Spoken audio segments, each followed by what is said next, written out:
प्यारे बच्चों, हिंदी की कक्षा में आपका एक बार फिर से स्वागत है। जैसा कि आपको पता है, आज हम अपने हिंदी व्याकरण दीपिका भाग 4 का तीसरा पाठ भाषा, व्याकरण और लिपि की पुनरावृत्ति कर रहे हैं। और पुनरावृत्ति हम परिभाषाओं से ही करेंगे। और ये आपको याद भी होगा, तो परिभाषाएं हमारी जो है परीक्षा में आती ही है, और खासकर हम कहेंगे उदाहरण सहित आपको परिभाषाएं लिखनी होती। तो शुरुआत करते हैं। सबसे पहले हम भाषा की परिभाषा। तो मन की बात या मन का भाव प्रकट करने के साधन को भाषा कहते हैं। तो ये परिभाषाएं बहुत सरल है। ये तीनों परिभाषाएं मैं आपको लिख देता हूं। आज हमारी है, पहला है भाषा की भाषा। तो इस पाठ में भाषा, व्याकरण और लिपि यही विषय है, और इनकी हम कहेंगे परिभाषा लिखेंगे। और तो शुरू करते हैं। और ये परिभाषा आपने पहले भी पढ़ रखा है। इसकी है परिभाषा, मन की बात, मन की बात या भाव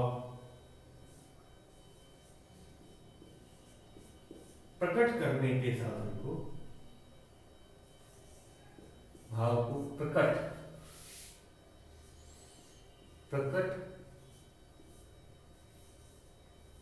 करने के साधन को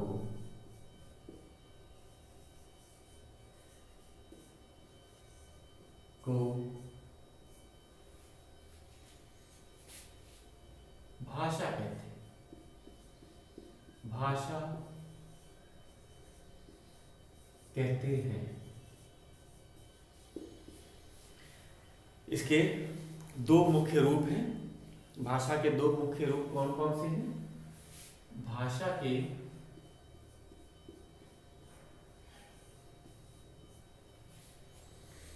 दो रूप हैं। पहला मौखिक भाषा, दूसरा है हमारा लिखित भाषा।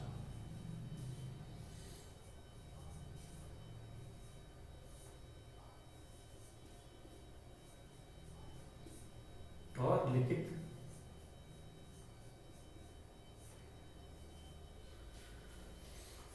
कुछ पुस्तकों में आपको 3 रूप दिए होते हैं, लेकिन मुख्यतः 2 ही हैं, मौखिक, लिखित। जो तीसरा है वो सांकेतिक भाषा है।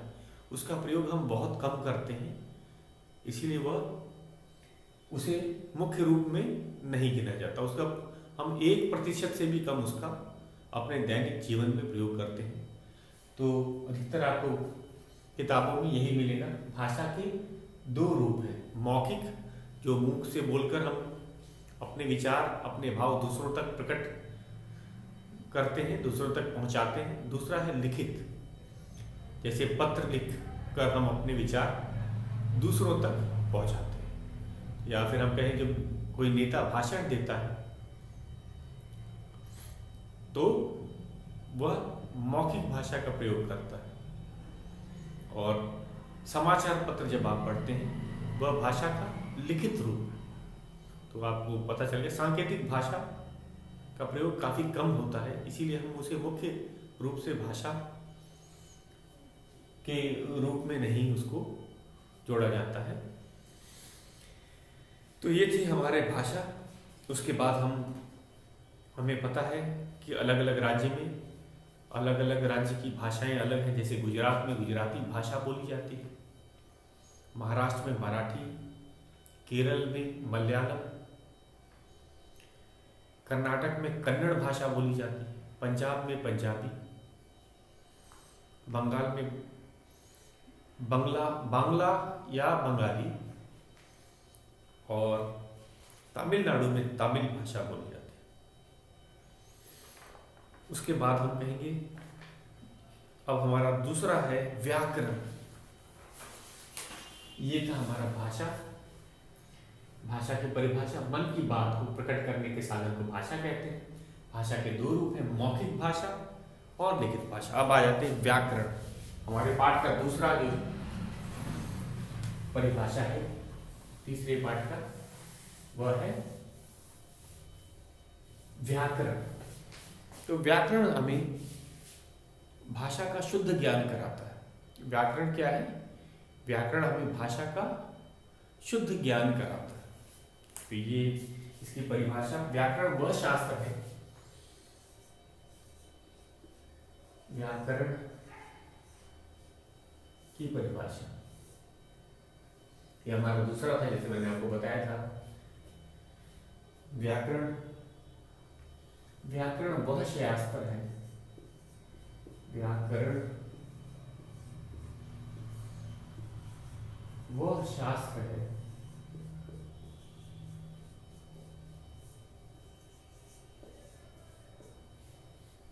जो हमें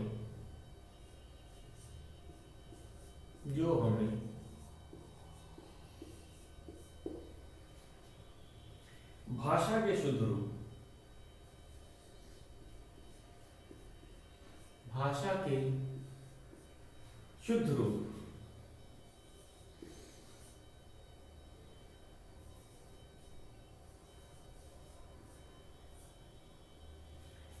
का ज्ञान कराता है।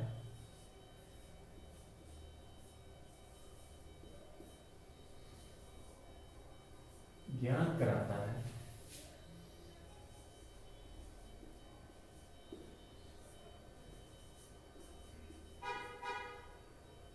पूर्ण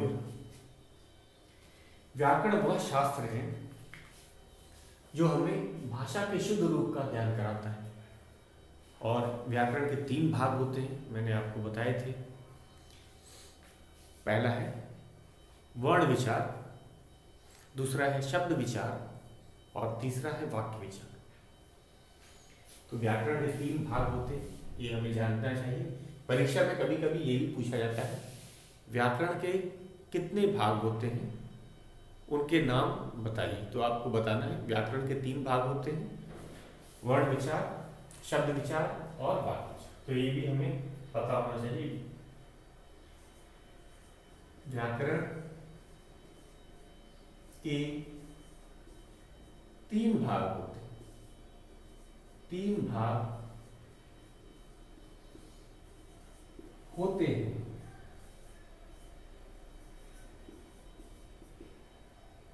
पूर्ण विराम। पहला है शब्द वर्ण विचार, वर्ण से शब्द बनते हैं, तो सबसे छोटी इकाई वर्ण विचार।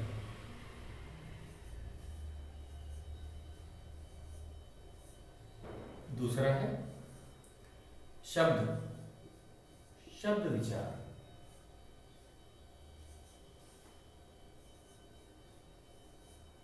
तीसरा है हमारा वाक्य विचार।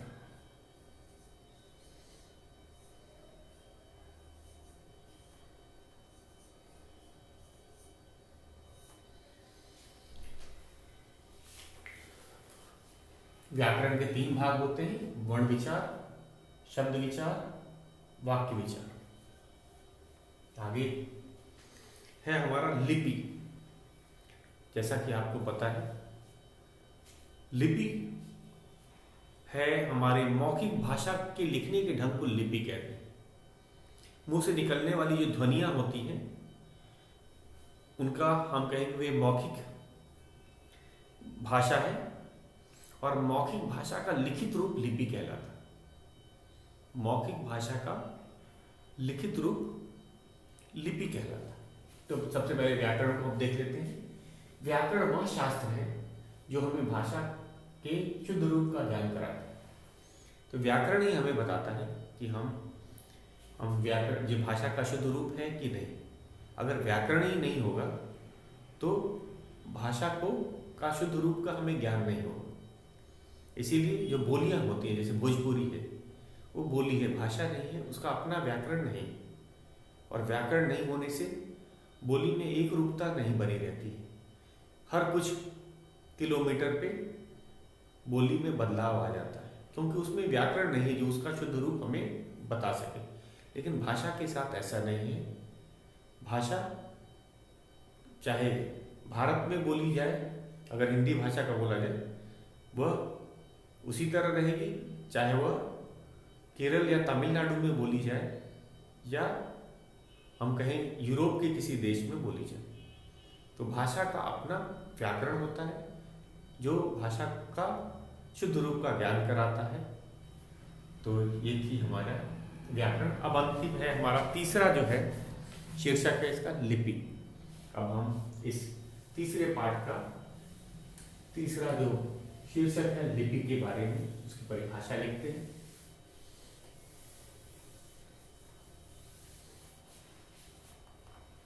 तीसरा है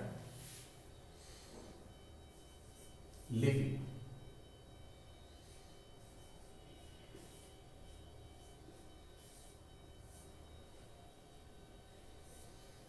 लिपि मौखिक भाषा को लिखने का ढंग लिपि कहलाता है। मौखिक भाषा, मौखिक भाषा के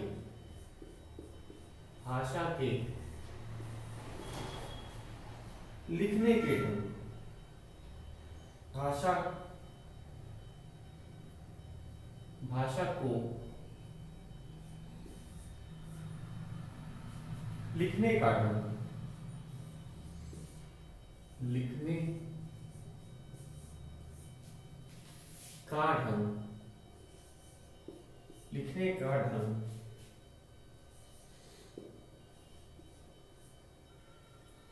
लिपि कहलाता है। लिपि कहलाता है। जैसे हम कहेंगे मुंह से निकलने वाली ध्वनि, मौखिक भाषा यही होती है। जैसे हिंदी में हम अ ध्वनि की बात करें, हिंदी में हम अगर अ ध्वनि की बात करेंगे तो हिंदी में हम अ ऐसे लिखें, ध्वनि वही है अ। और रोमन में, अंग्रेजी में जिसे बोलते हैं अ, ऐसे लिखा जाता है। ध्वनि एक ही है अ, मुंह से निकलने वाली ध्वनि, लेकिन लिखने का ढंग अलग अलग है। हिंदी में ये देवनागरी हम कहेंगे, ये लिपि क्या है? देवनागरी लिपि। देवनागरी में अ जो मुंह से निकलने वाली ध्वनि है उसको इस तरह लिखा जाता है। और रोमन लिपि में, यहाँ हम आम भाषा में अंग्रेजी बोलते हैं, अंग्रेजी लिपि में अ को, अ ध्वनि को इस तरह से लिखा जाता है। ध्वनि तो मुंह से निकलने वाली एक ही है, लेकिन लिखने का ढंग अलग अलग। तो यही लिखने का ढंग जो है लिपि कहलाता है। जो मौखिक भाषा को लिखने का ढंग लिपि कहलाता है। तो ये हमने हिंदी के देवनागरी में अ, जो ध्वनि मुंह से अ निकल रही है उसको इस तरह से लिखा है। और यही ध्वनि अ जो मुंह से निकल रही है उसे हम रोमन में, अंग्रेजी भाषा में इसको इस तरह लिखा जाता है।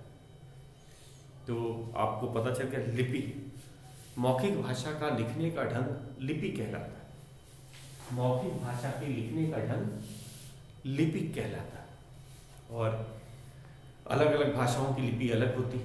हिंदी और संस्कृत की लिपि देवनागरी, याद रखिएगा। हिंदी और संस्कृत जो लिपि है वह देवनागरी। पंजाबी जो है वह गुरमुखी लिपि से लिखा जाता है। तो हमारे ये था हमारा परिभाषाएं पाठ 3 से, जो कि भाषा, व्याकरण और लिपि पर आधारित है। ये जैसा कि आपको पता है ये बहुत ही सरल था, और इसके कुछ अभ्यास प्रश्न हम आज करेंगे ताकि आपको परिभाषाओं के अलावा अभ्यास भी हो जाए। और अभ्यास प्रश्न हम करेंगे जो पाठ्य पुस्तक में नहीं दिए गए। हम ऐसे प्रश्नों को लेंगे जो कि पाठ्य पुस्तक में नहीं दिए गए हैं, या हम कहेंगे अभ्यास में नहीं दिए गए हैं, लेकिन वो परीक्षा में आ सकते हैं। तो कोई ये मान के नहीं चलेगा कि जो व्याकरण में वही प्रश्न आएंगे जो अभ्यास में नहीं है, ऐसी बात नहीं है। प्रश्न अगर आपने व्याकरण के जो है को समझ लिया है, भाषा लिपि को समझ लिया है, तो आप किसी भी प्रकार के प्रश्नों को कर सकते हैं। तो मैं कुछ अभ्यास के प्रश्न आपसे करवाता हूं, और ताकि हमारा अभ्यास है। अब हम चलते हैं कुछ प्रश्न करते हैं।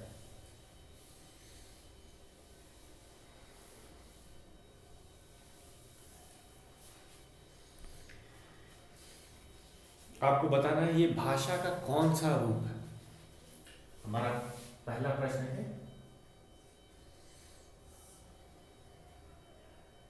भाषा का कौन सा रूप है बताओ। भाषा का कौन सा रूप है, कौन सा रूप है बता।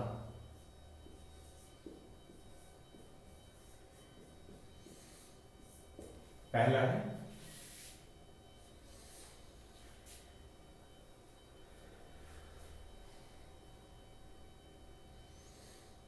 सोहन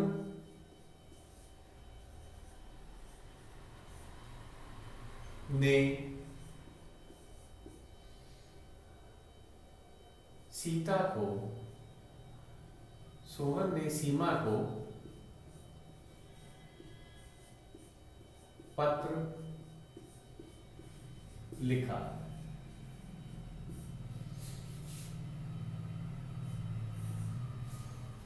एक भाषा का कौन सा रूप है, मौखिक या लिखित। भाषा के रूप आपको पता ही है, भाषा के दो मौखिक रूप, दो मुख्य रूप होते हैं, मौखिक भाषा और लिखित भाषा। तो यही आपको बताना है।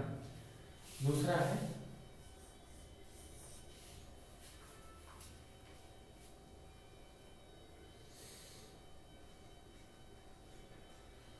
मंत्री ने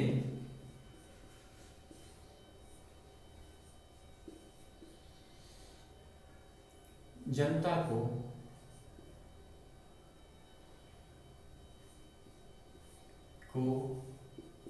भाषण दिया।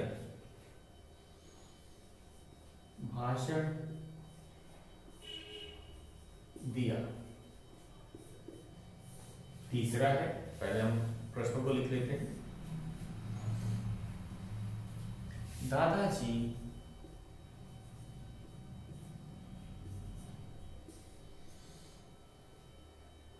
अखबार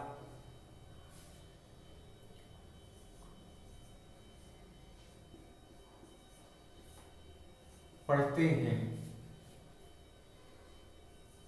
पढ़ते हैं।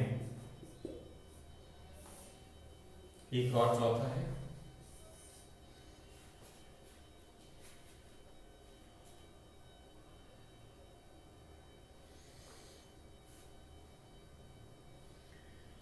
माँ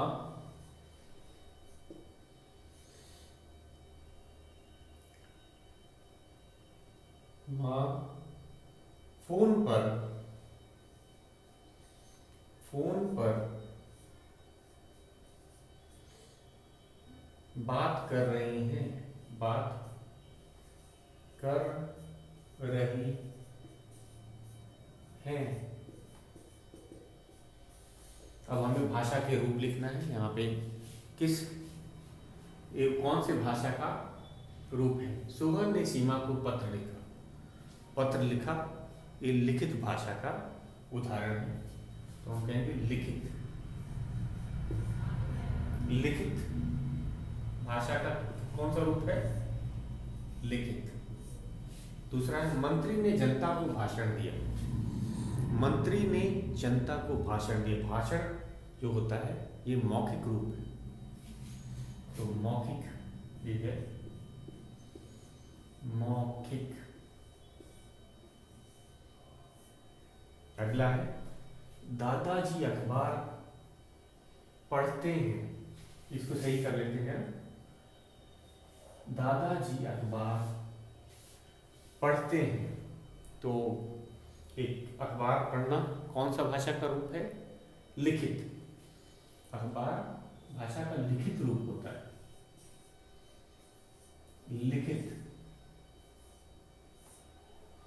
माँ फोन पर बात कर रही हैं। फोन पर बात करना मौखिक भाषा का रूप है, मौखिक। तो इस तरह हमें अगला है, सबसे पहले हम कहेंगे रिक्त स्थान की पूर्ति करो। रिक्त स्थान की पूर्ति करो, तो ये इसका भी हम कर देते हैं। हमारा दूसरा प्रश्न रहेगा।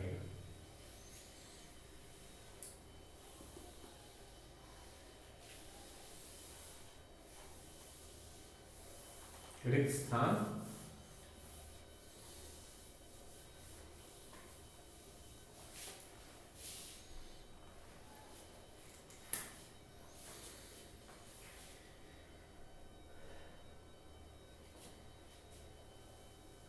प्रश्न रहेगा दूसरा, उचित शब्द से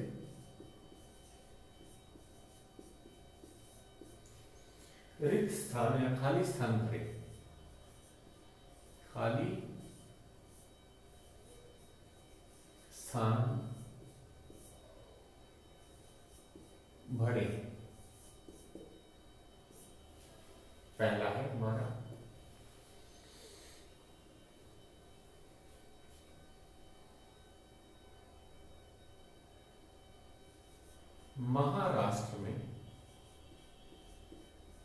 महाराष्ट्र में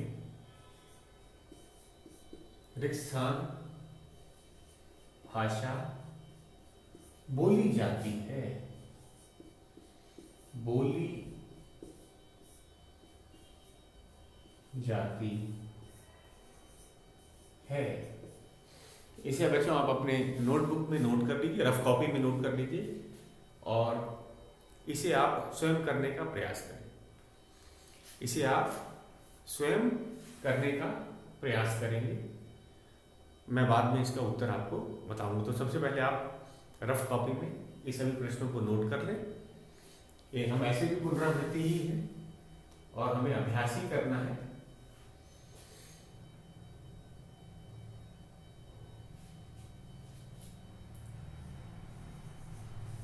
हिंदी भाषा की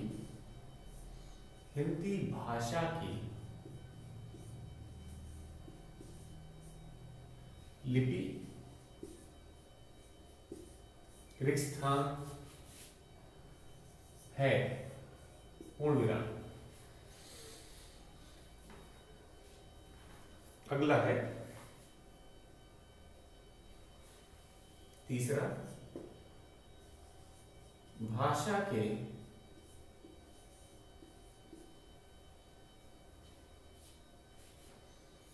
रूप हैं।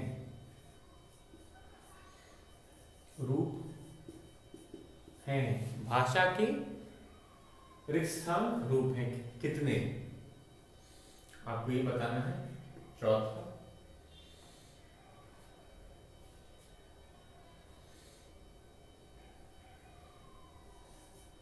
बच्चा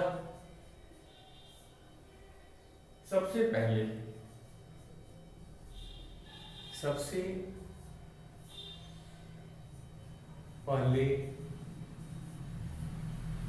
भाषा बोलता है। भाषा बोलता है, पूर्ण विराम। पांचवा,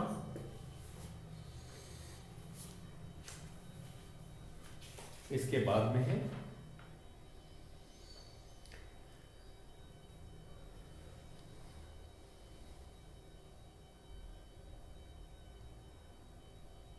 तमिलनाडु में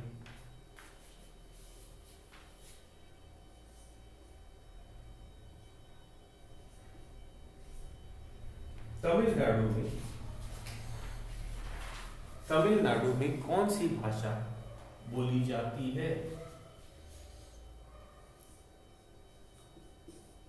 तमिलनाडु में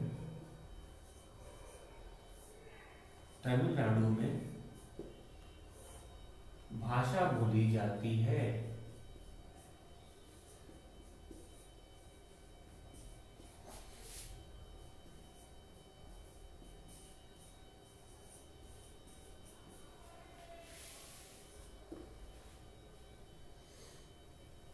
रिक्त स्थान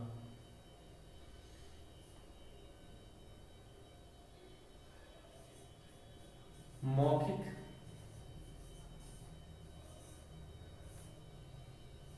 भाषा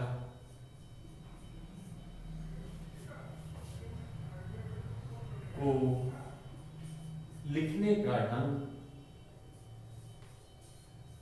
लिखने का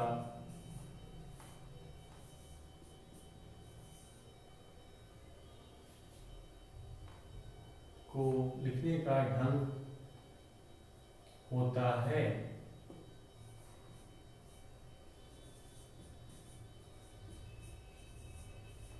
पूर्ण विराम। तो ये 6 है, आपने इन्हें देख लिया होगा। महाराष्ट्र में रिक्त स्थान भाषा बोली जाती है, तो आपको पता है महाराष्ट्र में मराठी भाषा बोली जाती है। महाराष्ट्र की भाषा मराठी, गुजरात की गुजराती, केरल की मलयालम। तो ये है महाराष्ट्र की भाषा है मराठी, तो सही मराठी।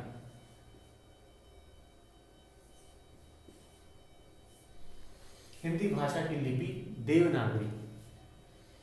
मैंने आपको बताया था हिंदी भाषा की लिपि देवनागरी है। नागरी है। तीसरा है, भाषा के कितने रूप होते हैं? 2 रूप होते हैं। मैंने आपको बताया मुख्यतः 2 ही रूप होते हैं। भाषा के 2 रूप होते हैं। कौन कौन से? मौखिक रूप और लिखित रूप। बच्चा सबसे पहले डैश भाषा बोलता है, मातृभाषा, माँ की भाषा। कुछ बच्चे हिंदी लिख देते हैं, जरूरी नहीं है कि बच्चे की जो भाषा हो हिंदी ही मातृभाषा हो। अगर कोई बच्चा है और उसकी माँ की भाषा हम कहेंगे पंजाबी है, तो उसकी मातृभाषा पंजाबी ही हो। बच्चा सबसे पहले मातृभाषा बोलता है, माँ द्वारा बोली जाने वाली मातृभाषा।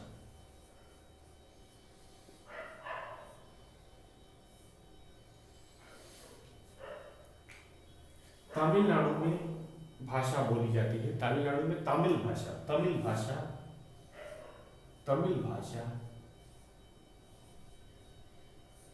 तमिलनाडु में तमिल भाषा बोली जाती है। रिक्त स्थान मौखिक भाषा को लिखने का ढंग होता है। कौन सा? लिपि। मैंने अभी आपको बताया था लिपि जो है मौखिक भाषा को लिखने का ढंग होता है, तो लिपि है। यहां से ही उत्तर है लिपि। लिपि मौखिक भाषा को लिखने का ढंग होता है। तो बच्चों, आज हमने अपना जो तीसरा पाठ, क्योंकि पहला और जो दूसरे पाठ थे वो गीत थे और पहेली थी, जो कि परीक्षा में नहीं आती है, वो तो केवल मनोरंजन के लिए थी।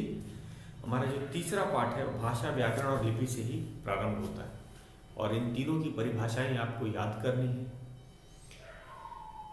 और व्याकरण के भाग आपको मैंने बताए थे, उनको पता होना चाहिए लिपि किसे कहते हैं। और जो हमारे पाठ्य पुस्तक में तालिका दे रखी है, राज्यों में अलग अलग राज्यों में अलग अलग भाषाएं बोली जाती है। जैसे कश्मीर में कश्मीरी, तो और बाकी जो तालिका है उसे याद रखना। मातृभाषा के बारे में बताया मैंने आपको। जो बच्चा अपनी माँ की भाषा सबसे पहले बच्चा अपनी माँ की भाषा बोलता है, उस भाषा को मातृभाषा बोलता है। तो ये था हमारा तीसरा पाठ। आज के लिए इतना ही, शेष हम कल करेंगे।